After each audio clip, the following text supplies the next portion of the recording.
Hello, everyone, and welcome to Cinematic Schematic, the official podcast of thecinematropolis.com, your home to thoughtful conversations on film. I'm your host, Caleb Masters, and today we're doing a little bit of a cool little bonus episode covering a few recap of South by Southwest. Now, I was not at South by Southwest this year, sadly. I had to miss this year. It's an incredible festival, probably one of my favorite festivals of all time that I love to go down for when I can. I think I've been like 4 times now. Sadly, 2024 was not a year I was down there. However, I'm privileged to have some wonderful friends and colleagues who did in fact attend, including the deadCenter crew. Now, this is the same deadCenter crew who joined us for our Love Lies Bleeding episode. So we'll go around the table, do some introductions, and then just talk a little bit about their experience at the festival, as well as maybe some film to keep their eyes on. We, the listeners, should keep our eyes on for the future. So first up, my co-host. He missed the Oscars for South by. Oh man! But he was at South by Southwest, so it was the correct place to be. Laron Chapman, my co-host, welcome back to the show. Thank you for having me. Yeah, you are appropriately dressed in South by Southwest attire. I'm Listeners can't currently see it. rocking my merch from there. I figure I should get some use of this very overpriced merch, but it's fun. It's fun. Look, they had a unicorn. Oh yes, themed South by Southwest shirt, and I figured like, okay, well they're clearly doing this for me now, so I have to buy it. So, absolutely. As an X-Men fan, this is, the Apocalypse has the 4 horsemen, and they all look like little robots in the '90s cartoon. That's what that thing looks like. It's very vintage. Yeah, I love it. Also, super excited to be rejoined by Sunrise Tippeconnie, the director of programming at deadCenter. Sunrise, welcome back. Thanks. Yeah, it's fun, and I'm glad to be able to talk about South by. It was fun, and it's fun to be here. And I hope we can talk about movies. I'm living vicariously through you guys is what I'm trying to get at. That's fine. That's fine. That's fine. Yeah. And last but certainly not least, excited to be rejoined by Camila Chaves Rojas, deadCenter Shorts programmer. Cam, welcome back. Hi. Thank you for having us. It's great to talk about South by. It feels like it's a marathon and then it's gone. And then so it's good to have someone to talk about it with. Process and recover with us. Yes. It's true though, because if you haven't been to South by Southwest, there's a lot of stuff going on. So you do, much like training in an athletic sport, you have to really be intentional about your schedule, and you have to have a backup plan if the thing you want to see doesn't work out. You actually have a second backup if that doesn't work out, and you have to be ready to be fluid at all times, to actually get into the movie, get the most out of your trip down there. Absolutely. And the beauty about that, even with all those conflicts that you just mentioned, is that there is more to do than there is time to do it. Oh. So if you do lose out on something, catching something, there's always something else you can fall onto that will be equally valuable. So absolutely. I think that's well said. Well, let's just kick things off asking, what was you guys' experience like this year in terms of, obviously we'll talk about the movies here in a moment, but the festival's got a unique vibe. We're still kind of in this weird post-pandemic recovery. I went last year and it seemed like it was really had rebuilt the strength of the previous festivals, but not quite like 2019 levels. What was your experience? And I'll start with you, Sunrise. Yeah, so compared to last year, it did feel like there were more people than there were in the past year, and then there was more later programming. I do remember last year that some film participants were saying that there was just not enough programming going later into the evening. And it felt like they rectified it this year. There were a lot more works playing in later slots toward the end of the evening. So you could probably get in like 4, maybe 5 if you time it right. Whereas last year felt like you could get maybe 4 at the max. And then there were definitely not as many late showings. And so also related to that is like the really kind of like pushing the boundaries of genre work was not as present last year as it was this year. So it felt like it was really made for the audience that's really out to like explore something really exciting and really adrenaline pushing and really like something to talk about. So that was great. And then just I was able to see a lot of the XR, what they call XR, the experience work, and the VR and AR. And they really expanded that from last year. And just every year, it feels like that's something that's growing. And they're really nurturing that really well, both in terms of like a primary room where you can kind of see maybe like close to 20 works. And then every day they have a large room available to works that are like expansive in their spatial dimensions for the experience. And I think those are really a place for the future of just cinema in general. And it's great to see that it's really there's a returning audience, and there's works that are continuing in long form. Like there was a sequel that came from the last year, a couple of years ago. And so it feels like there's enough for people to return to. And that was great. And I'll also say that maybe this is just me, but it feels like South by is becoming sort of a place for a reunion for me, where I feel like I'm running into a lot of people, particularly like, deadCenter alumni or just friends of mine in the past that are friends that are in Austin. And it feels like there's this nice sort of like get together and this sort of like catch up. What have you been up to? What are you up to next? And just feels like a really great energy that kind of doesn't exist in the same way at Sundance. Everybody's like out to like get the film before anybody else, and they're kind of maybe hush hush about sort of like what they're thinking, and it's more maybe industry than like audience. And if you're really into audience experience for a festival, seems like South by was really the place to be this year. So that was great. It's got a lot more of the laid back Texas party energy that you would think, in terms of like the audience. Everyone's just there to have a good time. Yeah, they're there to watch movies, review movies, and do the work, but people are just really relaxed and partying. I mean, there's booze and free stuff everywhere. That's the perk for sure. Yeah. Cam, how was your experience? It was good. I mean, as a shorts programmer, usually we've been there for a lot longer, but this time we were just like busted out on a weekend. So that meant we were mostly in one theater for the whole time, the Rollins. So we didn't really get to go to Alamo or anything. And thankfully, our Airbnb was only like 10 minutes away. So that's very nice. So we were walking. And I mean, it was a great exercise before, sitting down. But no, I had a really good time. I think this year, the short filmmakers had a lot more promotional items that they were handing out. And there was more enthusiasm while waiting in line than I saw last year. Like just more like props, more fun, exciting ways for them to promote their short film. So it's always really fun to see some shorts as well that have submitted to us already that we're thinking about. So I always come in with that mindset of like, okay, we already saw it. I didn't know how to feel about it. And then I get there and I'm like, it's perfect. Or maybe not this time. Or the sound is, so that's always the best part. And but it was like a marathon. Walked 5 miles every day and then got to watch films. And the filmmakers were really cool people. I mean, that's the best part, is really getting to connect with people. The Austin Film Society, we got a chance to go to their brunch, which was super fun. And I think that's where Sunrise and some people reconnected with a lot of deadCenter alum or just people from Oklahoma. So it was cool to have more like a community feel this time around. It was always fun whenever I go down. I'm not with deadCenter anyway, but I literally ran into deadCenter someone from you guys' crew every year. It was always fun. It's like if you go to one of the after parties or something, it's like, oh yeah, hey, what's up, Lance? Haven't seen you in like 6 months. Okay, Laron Chapman, how was your deadCenter experience? Yeah, it's great. This is I think the third time I've gone to South by, and this was what was really stood out to me again is, like you mentioned, that audience reaction to things. It really does elevate the experience. When you're in the Paramount Theater, it doesn't even matter if the movie is great, because there's a couple movies I've seen in the Paramount Theater later at home, and I'm like, you know what? I think it was the audience. But it does like elevate just that communal experience of being in a theater, being in very enthusiastic about seeing something, and it just gets you so jazzed up and it puts you in a really great state of mind. And it's really good for the filmmakers, particularly the people who worked on it, to see that kind of reaction to their work.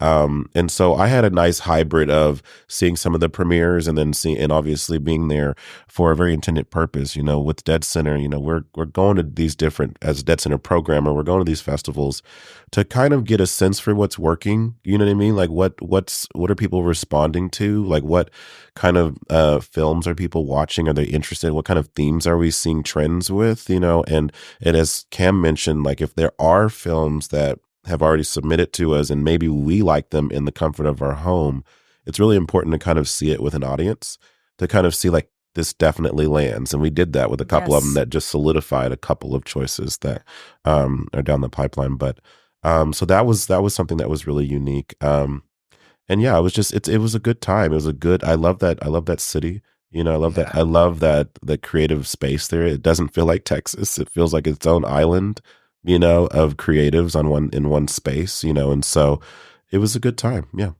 I love it. And the magical atmosphere of watching a world premiere in the Paramount. I mean, really any theater. But like, for example, it's a huge difference because the thing I have to remind listeners who've never been to a film festival like this before, there's way more people who want to be in that theater than people who have tickets generally. Yeah. So there's a lot of people who wait in line for 2 hours sometimes and might not get in, right? Like I waited in line for 3 hours for Ready Player One and like was 2 people away and didn't get in. It was heartbreaking. But that's what I'm saying though. So what that means though is everyone who is in those seats really wants to be there and they are ready to have a good time. And so that sort of having that focus group of people in a room like that, when it plays, the audience really feeds off each other, and some pretty magical, I would say, almost like really, you know, I know it's not church necessarily, but it's got that like spiritual energy where everyone's kind of feeding off of one another. People are laughing, clapping. I saw a quiet place there. The gasping was big, you know. So it is a really unique experience when you can be in those places and see how the audience is reacting to films like you were just describing there, Laron. Now, in terms of the movies, was there anything in particular that caught your interest that you think listeners might want to keep on their radar? And I'll throw it back to you, Laron. In terms of the premieres, like one of the ones I did see was Sing Sing. The director's name is escaping me, but the Coleman Domingo film, it's based on a true story.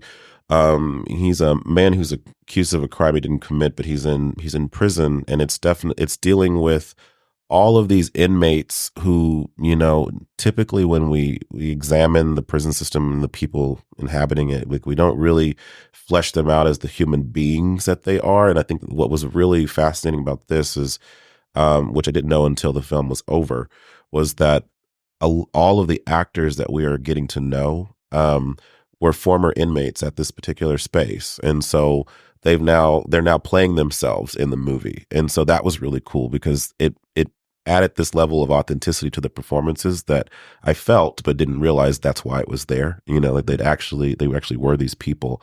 And it's a very moving, character driven, drama that I think is going to be a huge crowd pleaser for a lot of people coming in the coming year. And I think Coleman Domingo, who got nominated for Rustin, a film I didn't love, but I loved him in it.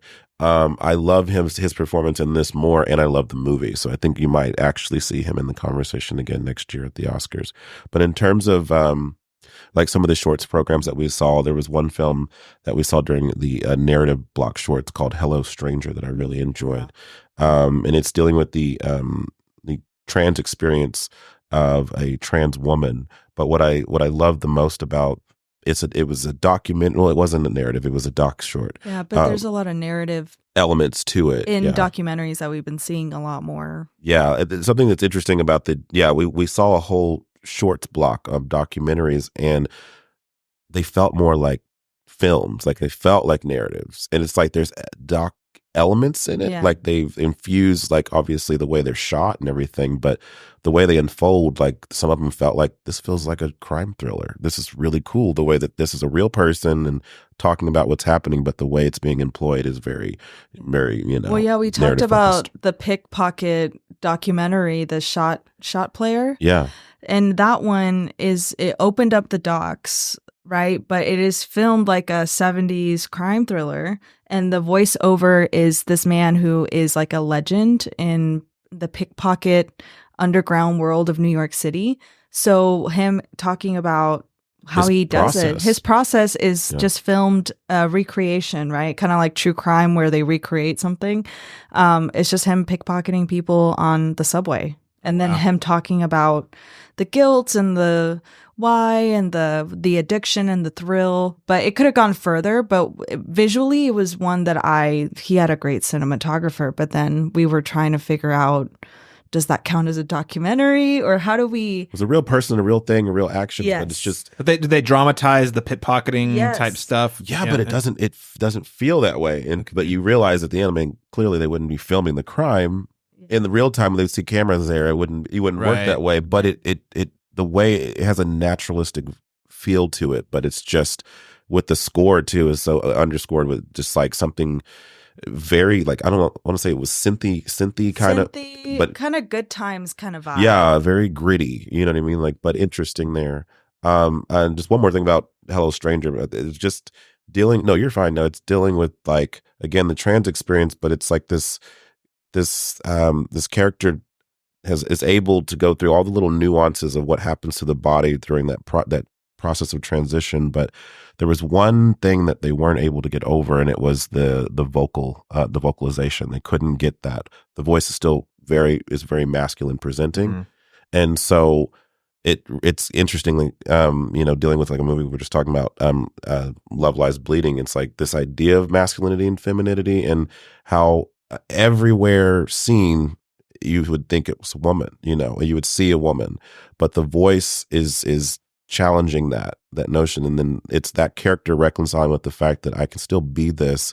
There's this one thing that's keeping me from it. But again, these things that we attribute to masculinity and femininity and what makes it that or not that. And so it's their journey to accepting, to embrace all these different elements of themselves and still feel, as one thing. And I thought that was just a really interesting take on it. And it's also a documentary just kind of chronicling that process. And so I found that really interesting, called Hello Stranger. So then the ones I've heard so far are Hello Stranger. And Sing Sing. And Sing Sing. And then you mentioned Shot Player. Shot Player. Yeah. Yeah. I mean, I'm trying to think. There were just so many that I think mostly I appreciated the representation. I really vibed with these Latina filmmakers. They actually had it was called Los Mosquitos, and it was about, just like these girls that are sent from their country here to the US by their parents, and they're taken care of by a family member or someone in their community, but they're essentially alone. And the girl that wrote it, or the filmmaker that wrote it, she brought the real people it was inspired by, Nicole Chi. And she was very interesting because she grew up in Costa Rica. Oh, wow. And spoke Spanish, but you wouldn't, and I kind of made that mistake of like, that's cool that you love this community. She's like, well, I grew up in this community. And she brought up the actors in it that are real people that the story is based around, and they didn't speak English. And so she was translating for them during the Q&A. And to me, that just seemed very powerful, Just like authentic, real, authentic, lifelong connections that she's really working to tell a story about. Or just bringing Hispanic people that might not understand this world, and they were obviously very nervous, and just talking about the idea of being like a migrant worker here, or the idea of legalization. There's a lot of pressure in that right now, especially politically, and just the fact that they kind of had a safe space to kind of talk about it without getting too intense, or just getting a platform to kind of just talk about it in a narrative way, and like humanizing people who are going through this. I really loved that, and just meeting other Latina filmmakers and learning from them.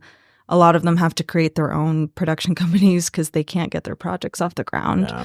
So it's always cool to get a sense of like, this is what I want to be when I grow up. So it's always fun to meet people, like filmmakers like that. It's within reach. They've done it. You can do it. Exactly. You're talented, smart, hardworking. It's right there. Yeah.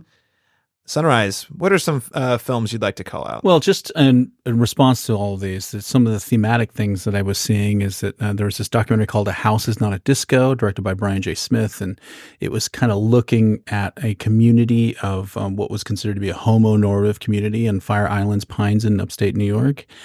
And it was also one of these forms of a documentary where it felt like overly attentive in its cinematography and scoring, and it did not feel like it was like a documentary where people go in and they're obtruding and they're sitting people down and getting questions.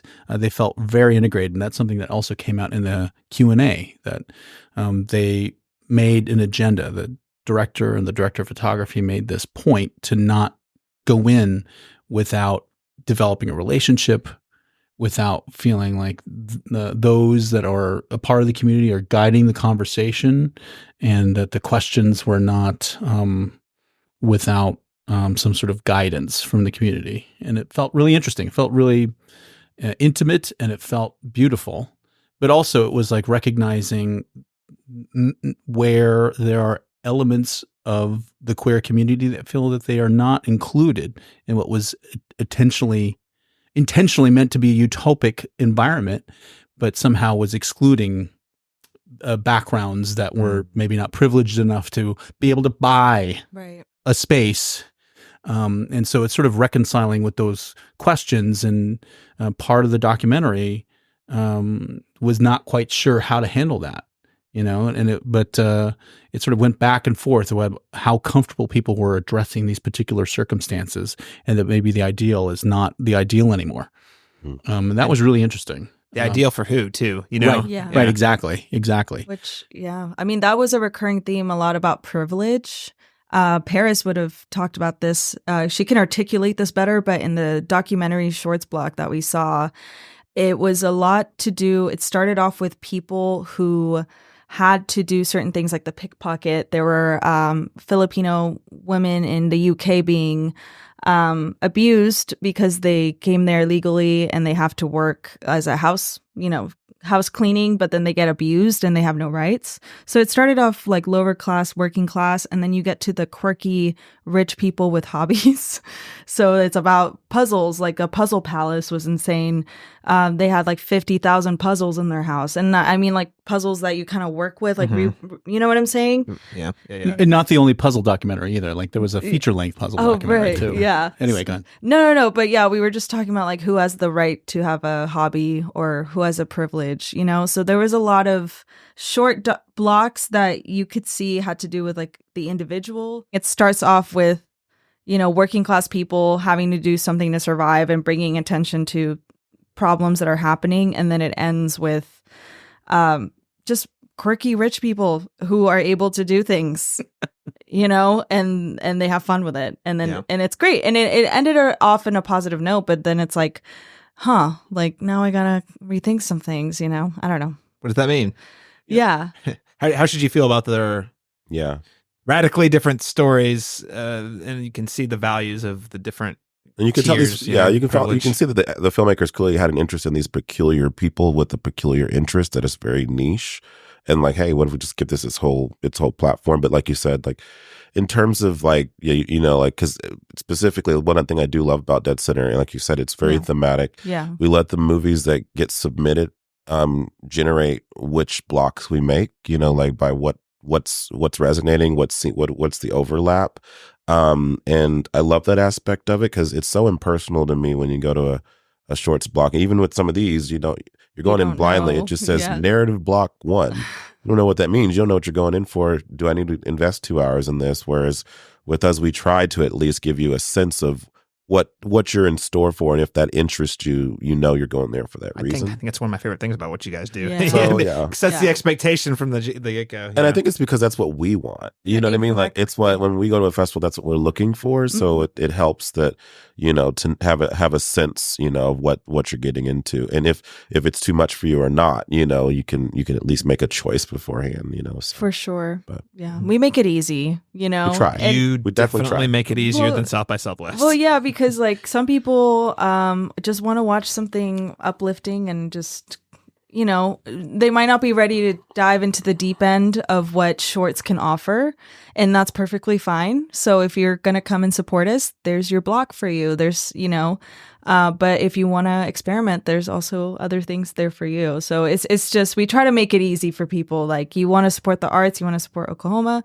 here's a block for you, or family block, or something kind of easy watching. Obviously, it might still have some themes or ideas that could be challenging, but nothing that's going to traumatize you. And if you're here for the trauma and you're here for the gross and the sick and the depraved, we got a block for you too.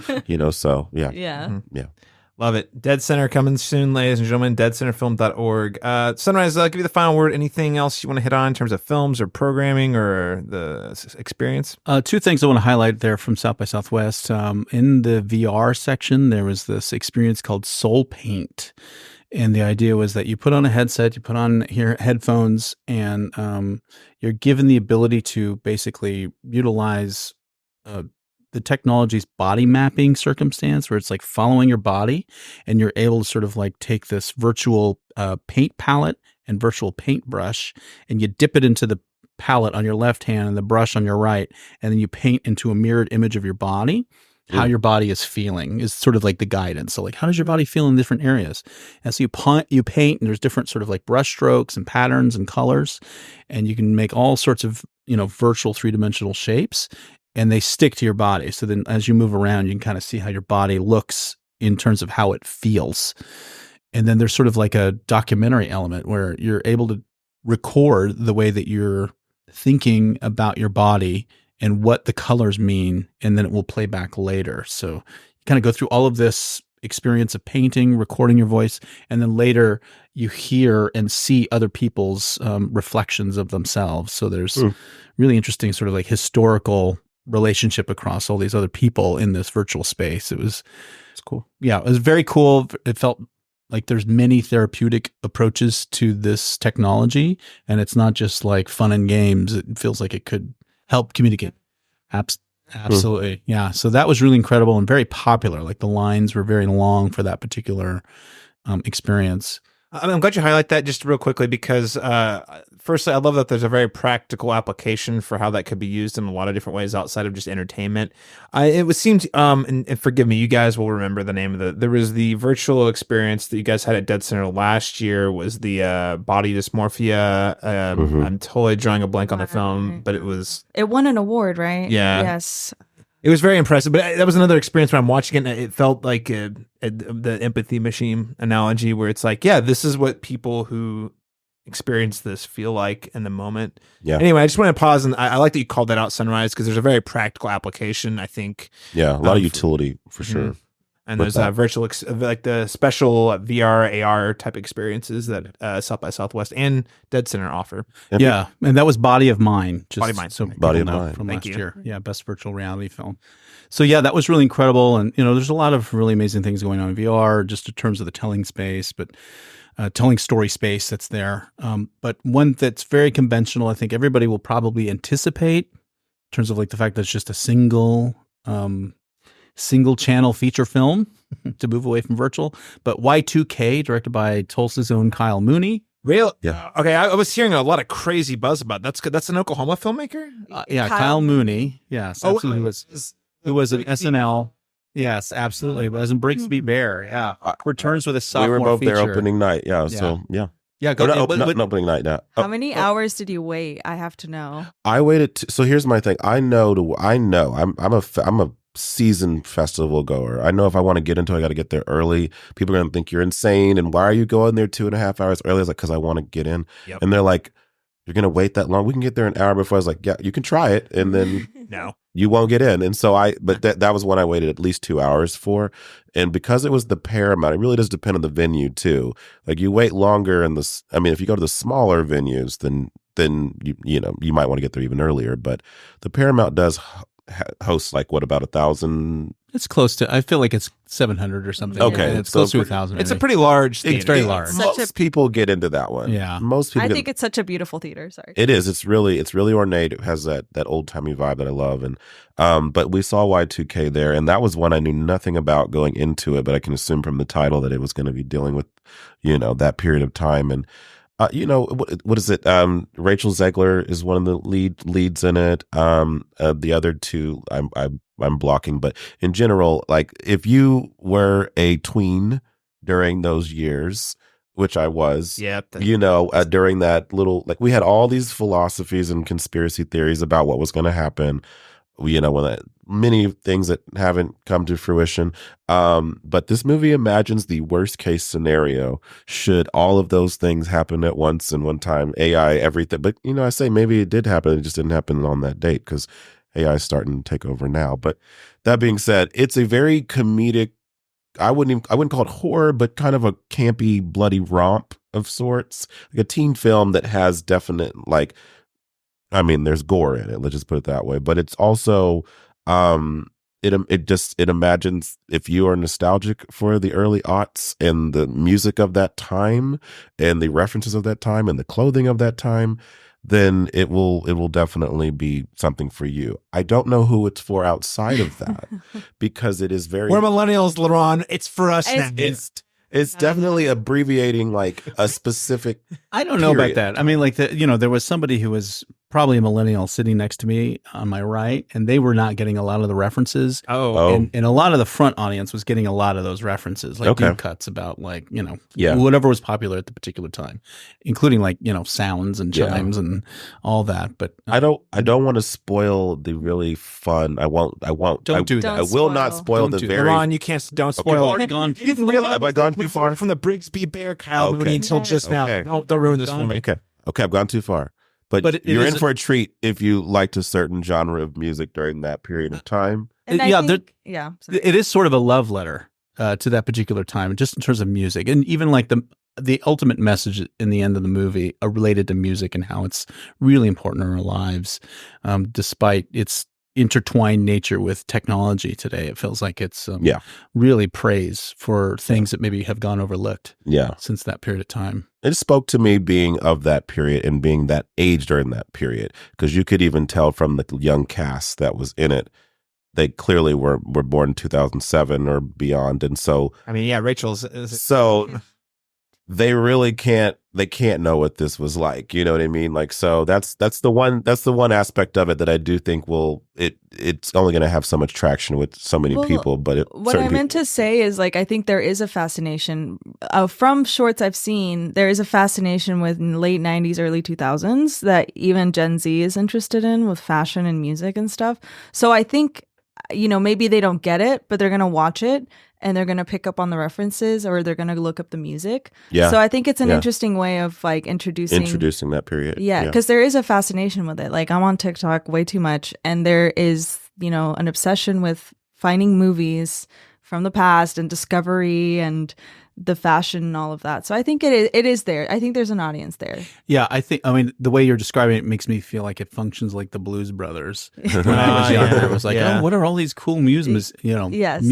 And it does feel like it's also a celebration of like the contemporary actors. It feels like Ziegler is somebody that was really, I mean, if you've been following her, she's obviously a strong actor, but it felt like it was doing a lot of things to remind us that she's funny, as well as like has dramatic chops or like the ability to sing. Yeah.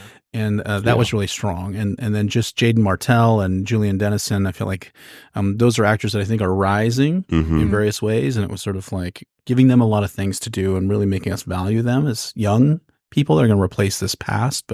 And I think he had a film with Nicolas Cage too at the festival. He did, yeah. The other lead. Jaden Martell. Yeah, Jaden Martell. Yeah. What was the Nick Cage movie? Nick Cage has one there every year. I think Arcadian, which was a serious film. Yeah. A serious sort of like end of the world scenario. Yeah. Nick Cage, serious, end of the world, sign me up. With mullets, I think. I didn't get a chance to see all of them, but I will say that the reviews from the reception from the audience of South by Southwest, there was obviously Monkey Man was there, Roadhouse opening night. There was Immaculate with Sydney Sweeney. Fall Guys. The Fall Guy. Or Fall Guy, yeah. The Fall Guy, yeah. And that was one of the longest lines. I think people who were there 4 hours ahead didn't get in. Yikes. Well, and they came in on I don't know if you saw the clips of Ryan Gosling and Emily Blunt. They came in on a big stunt truck down Congress, and people were so that I already know that I would have loved to have seen that one. It's like a circus, but also in the best way possible. Yeah. Right. Yeah. Last question. We're way longer than I thought this was going to be, of course. But how many of those actors really are like South by Southwest or no, sorry, Academy Awards 1 weekend earlier, just 1 weekend earlier. Yeah. Put the awards back on the old schedule. Because many actors had to go from LA to Austin the very next day. It was crazy. I didn't even realize Nick Cage was there. That's another one. It's like Coleman Domingo. Didn't you say he Yeah, in and out. Boom, bam, boom. Yeah, it couldn't where I got to be. It's like, yeah, aren't you like nominated for an Oscar and you got to be there in Hollywood tomorrow? Yeah. It's like, so yeah. It's bad coordinating. This should definitely happen before or after. Academy. This didn't used to be this way. It wasn't. Yeah.